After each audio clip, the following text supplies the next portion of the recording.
Ta-da! Hey, internet friend, this is Magic Brad at a World Nerve Center headquarters of the Magic Lounge at an undisclosed location in the western suburbs of Minneapolis, Minnesota.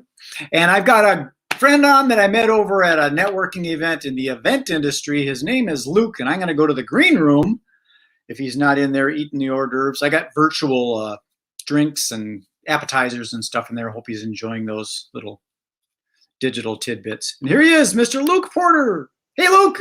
Hey, Brad. Thanks for having me on. The virtual appetizers were delicious. Exactly. You got your bites worth. How you been? I've been really good. Things are going well right now, and I'm glad to see that everything in the video and event industry is picking up steam again. It is. I haven't seen anybody physically for a while, almost a year since there's been like a Twin Cities Wedding and Event Professionals event or any. I did go to a Menfia, Minnesota Festival and Events Association. That was interesting because they're talking about the effect of COVID on events and limitations and all that kind of stuff. So, well, let's get right into it. Your background is in videography, correct? That's right. It's a main part of what I do for my own business, moving through media, and it's just something I've been passionate about basically my whole life. How long have you been doing that? Moving. Well, I guess you could say I started when I was just a kid. I used to steal the family video camera and make little goofy movies. I remember I made one about a magic watermelon. That one always stuck out to me. But professionally, I've been doing it for about 18 years now. And then I've been running my own company for 3 years. Okay, so you got the T-shirt to prove it, right? That's Yeah, right. I love hearing those childhood stories because when I was a kid, I used to do event stuff. I used to do like muscular dystrophy fundraisers, and I would turn our riding lawnmower into a train and tie a bunch of wagons behind it, and the kids would pay a quarter to ride the train. And I would do magic shows in the garage, or we'd play old Super 8 movies, hang a sheet up in the garage and turn off all the lights, and I'd sell the kids popcorn and Kool-Aid for a quarter. I love it. That's a little entrepreneur. It's like kind of cool. I think it's in your blood. You just do it. Yeah. Is there anything specific that you focus on as far as videography? Because you can do like product promotions, you can do on-site stuff, or the real estate industry, or the events, or the events is trade shows, festivals, weddings. Is there anything specific niche that you work in, or pretty much broad spectrum? I do a lot of different things. I'd say the thing I do the most with is I work with small businesses to create like about us videos, customer testimonial videos, little things they can put up on their website and Facebook and other social sites. Okay, like stories. Yeah. Because I remember Budweiser, they were struggling competing with other beer manufacturers, and they did a thing about how the beer is actually made, a story about how it's harvested in the fields and processed and all the hops and grains and all that kind of stuff. And that's what kind of gave them because people are interested in that instead of just how wonderful it tastes. How did you make that? That's interesting. Oh, very cool. I like that. What got you what made you think that's a way to do it, is tell a story? I think that's what people want to see. I don't think my philosophy with my company is people don't want to be sold to, that pushy sales techniques just, they don't work. People want to be entertained or inspired or educated. Totally agree. Back in the day, those tricky little sales techniques that the timeshare salespeople used to use and stuff, that worked back a while. But now everybody knows about those techniques now because it's an open source internet-based kind of thing. So you do have to kind of entertain, educate. Edutainment is what I call it. Mm.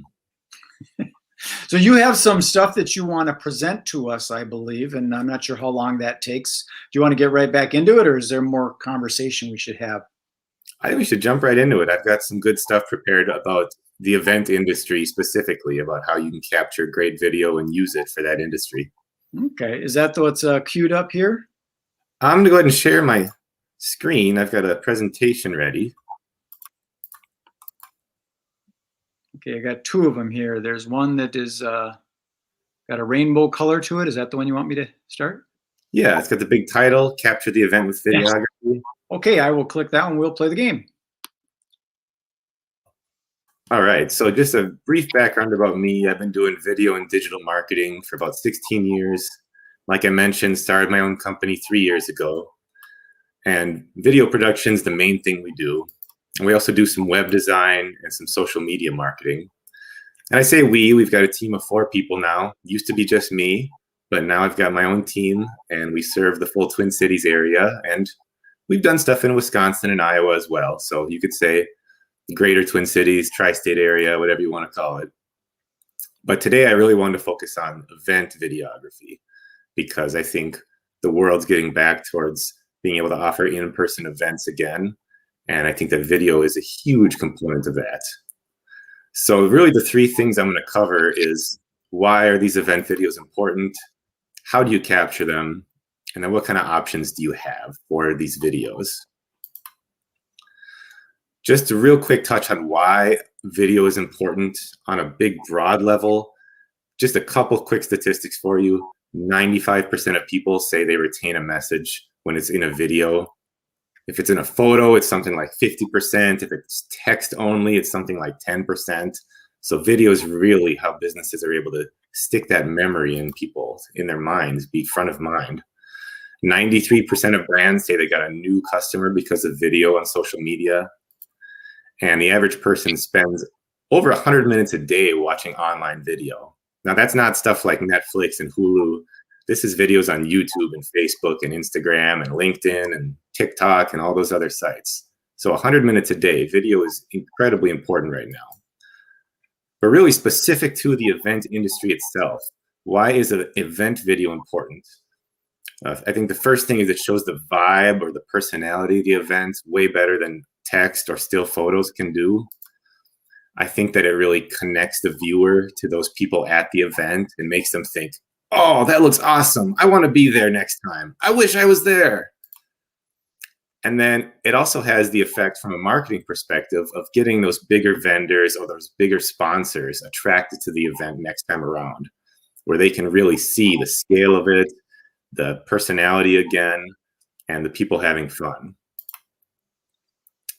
So I think the most important things to show when you're making a video about your event is, first of all, a sense of place or scale. Let people know where they're at. What's the venue like? What does it feel like to be at the event? What does it look like? Then any activities that are going on at the event, these are the things that kind of help sell it. Why is it an event worth going to? What are people doing? And then really it does come back to people in the end, to those emotions. The video should show smiling, happy people talking, laughing, passionate about what they're doing at the event. And then finally, anything just visually unique about the event, anything that really would look stunning on video that really helps to sell it. So Brad, if you don't mind at this point, if you could pull up that other video that I had queued up. That's just a 1-minute version of a video I did for the Twin Cities Wedding and Event Professionals. Okay, here we go.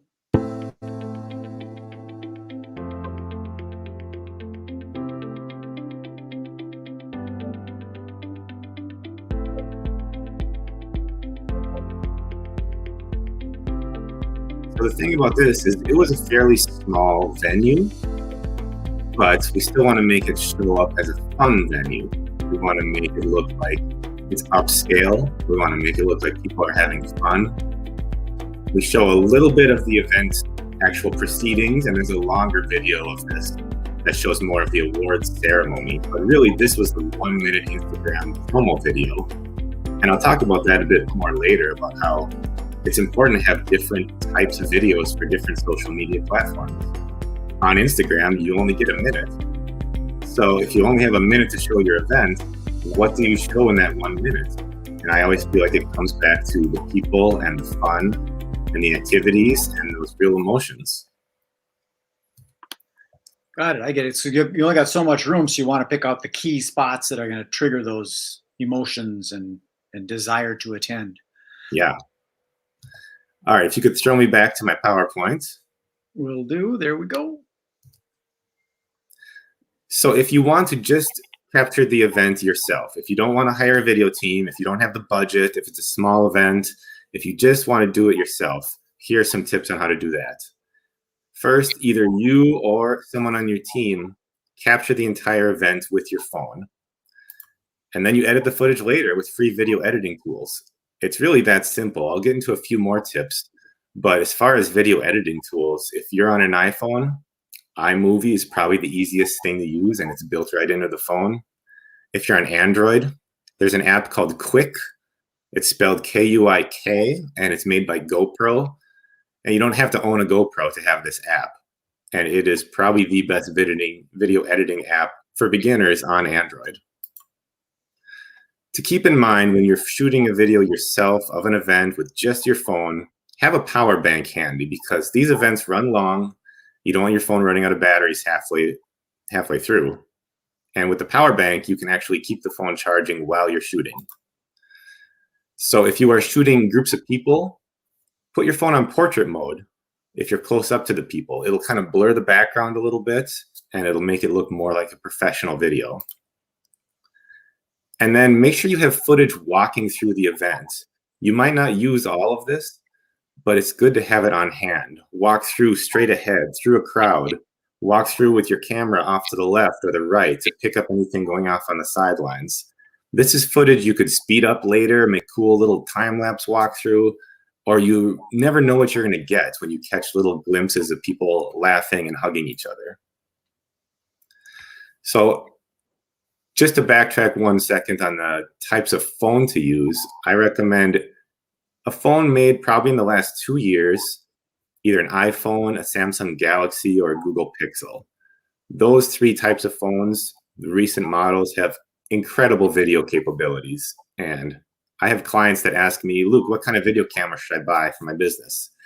I tell them, just go get the newest Samsung Galaxy or iPhone, because for the money, it's going to actually be a better video quality than a $2,000 video camera. Now, if you do have a little bit more budget to work with, I recommend hiring a one-person videographer, which is what I used to be. Make sure they have a good portfolio, make sure they have a decent camera, and then also I really recommend that they have a GoPro in addition to their main camera. When you are able to have 2 cameras, even with a single videographer, putting that GoPro somewhere can capture some really cool footage that makes your video stand out. With that GoPro on a tripod in the corner of the room or mounted on the wall, you can get some really cool time-lapse footage of people making their way through the event and having fun. You can put it, the new GoPros have a stabilizer built in, so you can just hold it in your hands and walk through the event, and you'll get this great wide view, and it'll stabilize the footage so it's not all shaky from you walking. Shots of the audience are amazing with the GoPro. Again, with that stabilizer, you can just hold the camera out and sweep your hand over an audience, and it gets a really cool shot that can be pretty professional looking for such a small camera. And finally, those wide angle lenses, when you are trying to show something at your event, that some part of the room where so much can be happening in one wide scene. So really recommend that you get that GoPro included. This is a slide I had earlier, and I just want to put it up here again because when you are working with another videographer, communicate this to them. Communicate to that videographer what's important for you to show. Let them know the personality and the vibe of the events that you're going for, what you are trying to tell your audience. And then here's what you should get from that one-person videographer team. You should get this main video that's 2 to 5 minutes that you can put on your website, Facebook, YouTube. You should get that 1-minute Instagram video, and it's best if they can format in a square shape. That's optimal for Instagram. And then a couple short videos for Instagram stories, LinkedIn stories, Snapchat, whatever platforms you're on for stories. These are really quick and easy for a videographer to cut together, so they shouldn't charge very much for this. And some people, they go to Instagram and they will only look at their stories. They won't even scroll through their feed. The cost range for a one-person videographer in the Twin Cities should cost you about $1,500 to $3,000 for your event. Just something to keep in mind. Now, if you do have a little bit bigger event or a bigger budget, and you can get a little bit bigger video team, this is something for larger events that can really, really help you stand out and attract those larger sponsors. So check that video team, make sure they have not just a good portfolio, but a great one. Videos that you really love and identify with. Make sure they have multiple cameras, not just one, and including multiple GoPros. On our team, we have 3 GoPros we mount in different areas of the room or use to walk through with, and have 2 camera operators going through the event. So it's a much bigger operation. And I really recommend someone with video marketing experience so they know not just how to make a great video, but how to make a great video that people want to see in today's modern environment. What works great for a Facebook ad? What works great on Instagram specifically versus Facebook or LinkedIn? That's important in how the video is edited and how you pace the video. You're going to pace the video so much faster on TikTok or Instagram than you would on LinkedIn. So with a larger video team instead of a smaller team, you get a lot more footage to work with, which is nice for cutting up more of those little 15-second stories and such. You probably get a little bit better footage. I mean, these things are subjective, and some one-person teams have amazing equipment, but probably better footage with a bigger team. You get more planning and goal setting, more of what do you want to achieve with these videos, more of a pre-visit to get the layout of the room and to figure out where the cameras are going to go. You get a little bit more of that with a bigger team. And then probably more post-production options, especially with Facebook ads, some animation, some graphics to really make it stand out. Now, there's certainly one-person videographers that can do this to a very high level, but usually it's more of a team effort when you get those kind of options. So the additional deliverables with a bigger video team, on top of that one-person team, you get all that stuff, but you'd also get, I would expect, Facebook video ads that are targeted to a very specific audience. It's one of the beautiful things about Facebook is you don't have to make one video for everyone. You could make 5 different versions of your video, and maybe one is just for vendors, and maybe one is just for sponsors, and maybe one is just for this one certain segment of the general public. You can make all these different versions of these videos. And then you can also remarket. So Facebook can track how many people watched your video, and you can make a new audience based on that. And you can have a new video just going to those people. Knowing they already watched your first video, you can try to sell them a little bit better with a second video. So a bigger team could help you do that. The cost range for a larger video team in the Twin Cities area, you're probably looking at more in the $4,000 to $10,000 range. For a big event with all these video deliverables, we're talking about probably 15 different versions of your video. So, Brad, what questions you got for me? Well, I do have some questions and some comments. It's interesting listening to someone's presentation, and different ideas are coming into my head. I'm going to put your little thing up here so that people can find out how to get a hold of you. I'll give props. For one, is I think it's good to work with a professional because you can learn things. I remember I was watching a videographer, and they had this thing that they do with a rubber band on the tripod. And that way they could pan a room. They put a rubber band on there instead of like using your hand and it'd be jerky. They put a rubber band on the thing, and they just pulled the rubber band, and it made a nice little pan because the rubber band acted like a shock absorber. Just a cool little idea that I learned just from watching a professional that's been there, done that.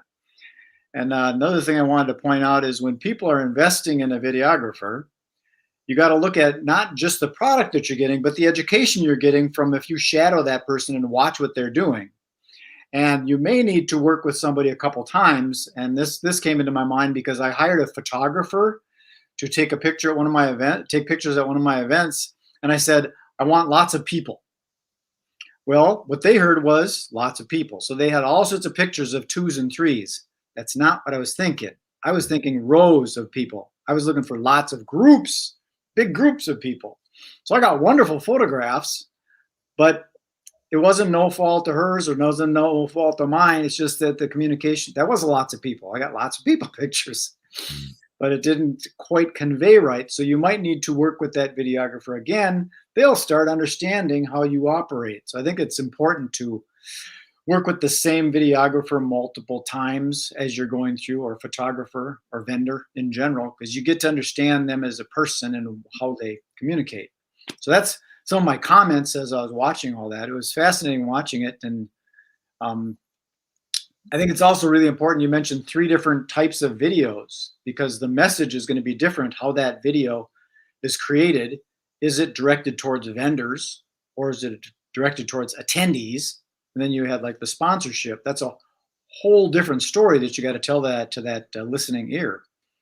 So that's really not questions, but those are comments on that. Did you agree with some of Thank those? you. Yeah. And yeah, I appreciate that. And I absolutely agree. And especially now when you see platforms like LinkedIn, where it's having this explosive growth over the last 2 years. And LinkedIn is where a lot of people are finding those sponsors and vendors. So the message you put up there is going to be so different than just your general Facebook page. Well, like you also mentioned something about the different platforms and the square video versus whatever. Because I've seen situations where people put up pictures or videos or whatever, and it gets chopped. So if your domain happened to be movingtreemedia.net instead of .com, and it chopped off the end of it, and you couldn't figure it out, what is that? And people couldn't get to it, even if they knew it was Moving Tree Media. Was it .net, .com? But it's chopped off because you took a video that was designed for Facebook and put it on Instagram and or Pinterest or whatever. So I think it's important. You mentioned that you guys are the way to select somebody that has some video marketing savvy. And that's why, because if you create this thing and someone that you hand it off to some 25-year-old social media wonder person and they don't really know exactly what they're doing, you kind of like wasted part of your video because it got chopped off. Yeah. And also not just the chopping off of the screen, but the chopping off of the video itself. If you are on Instagram and you only get 1 minute, well, what if your video is 1 minute, 10 seconds, and those last 10 seconds are where you actually tell people where they need to go and what they need to do? Right. Suddenly that's not there. You got your call to action at the very end and it stops. Yeah. And a lot of people don't know that kind of stuff. I think, sometimes people look at what's on the outside, and me being a magician, I always look behind the scenes to find out what's this person all about. Their video looks like they got a lot of experience. Their portfolio looks wonderful. They've worked for all these big companies. Are they capable of, in an emergency situation, handling something? Because an event that's produced by a big corporation might be fairly easy to do. But if you do a wedding for somebody that's just it's their first wedding they're planning, they might not know certain things that they need to take care of. And there might be a lot of chaos. And that's going to be hard for your video to look good when there's chaos going somewhere else, right? For sure.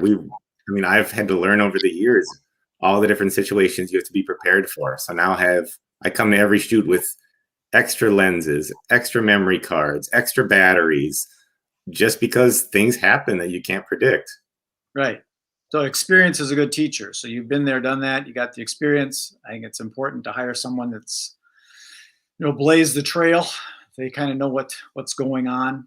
And the other thing too is within the event industry, after your event is over, if you hired the wrong person, guess what? Nothing you can do about it. It's over. You don't get a second chance at an event. You got to start next year or whenever. Well, very cool. We've been going for about 23 minutes here, so I appreciate you taking the time. Is there anything else you might want to add and share? Do you have any free trial offers or tip sheet or something on your website you could direct somebody to learn? Not at the moment, just a lot of great videos for people to watch. The one last tip I would share with everyone is if you are not active on LinkedIn, get active on it. Make sure your profile's up to snuff. Start scrolling through your feed, liking and commenting on people's stuff, because LinkedIn is really hot right now. And I think that's where everyone, depending on what business they're in, it doesn't really matter anymore. Everyone should really be on LinkedIn right now. I think it's a great place to meet new people, to make connections, and a lot of real business is happening there. Are you doing LinkedIn Lives?